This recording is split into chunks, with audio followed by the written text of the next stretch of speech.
দেশনেত্রীর জীবন নিয়ে যদি আলাপ আলোচনা করা হয়, সারাদিন সারা রাত কেটে যাবে, তবুও ওনার ইতিহাস ফুরাবে না।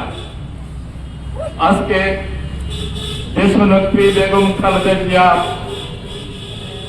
বাংলাদেশের জাতীয়তাবাদী শক্তির ধারক বাহক।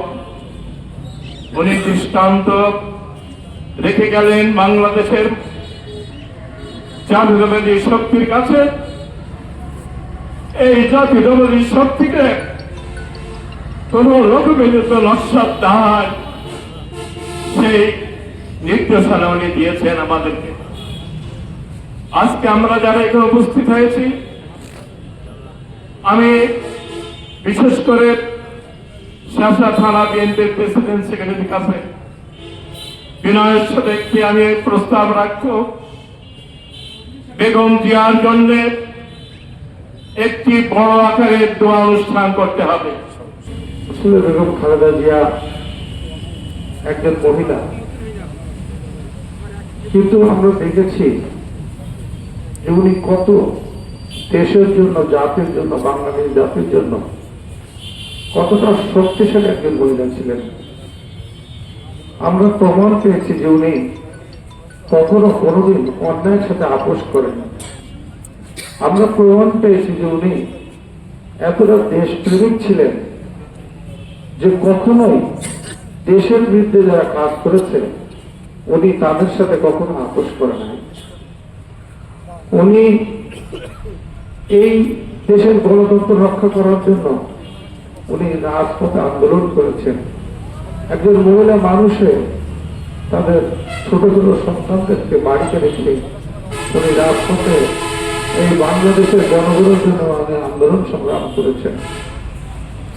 উনি জেল খেটেছেন, কষ্ট করেছেন, সন্তানদেরকে দূরে রেখে, সন্তান হারিয়েও উনি মনোবল নিয়ে বাংলাদেশকে রক্ষা করার জন্য যিনি আজীবন আন্দোলন করেছেন, সেই মহান নেত্রী দেশনেত্রী বেগম খালেদা জিয়া। প্রত্যেকটা ইউনিয়নে, প্রত্যেকটা ওয়ার্ডে যত অফিস আছে আমাদের, প্রত্যেকটা অফিসে আমরা ইতিমধ্যে নির্দেশ দিয়েছি যে আপনারা কালো পতাকা তুলবেন এবং দলীয় পতাকা তুলবেন অন্তত। এটা এক সপ্তাহ থাকবে এই কালো পতাকাগুলো।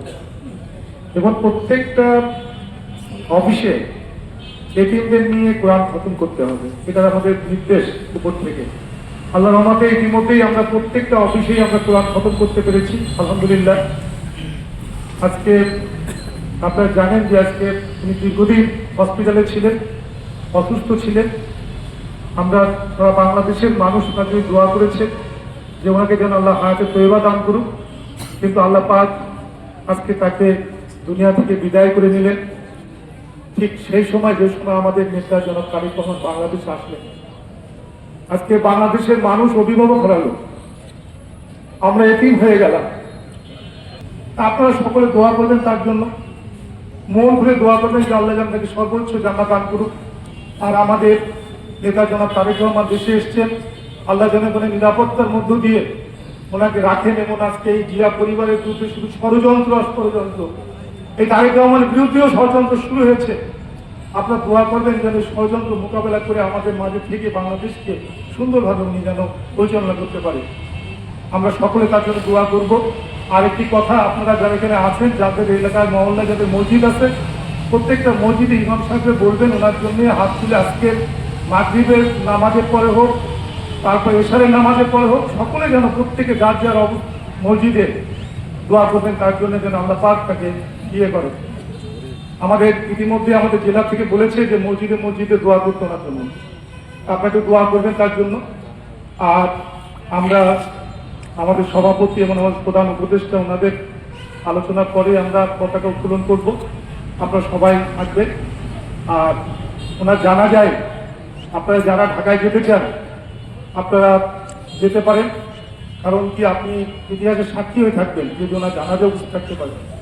কারণ এই ভদ্র মহিলা জানাজা থাকাও একটা সৌভাগ্যের ব্যাপার। আমরা যারা দল করি, আমি বিশ্বাস করি যে সকলেই আপনারা নিজ উদ্যোগে আপনারা যাবেন, তার জানা যায়।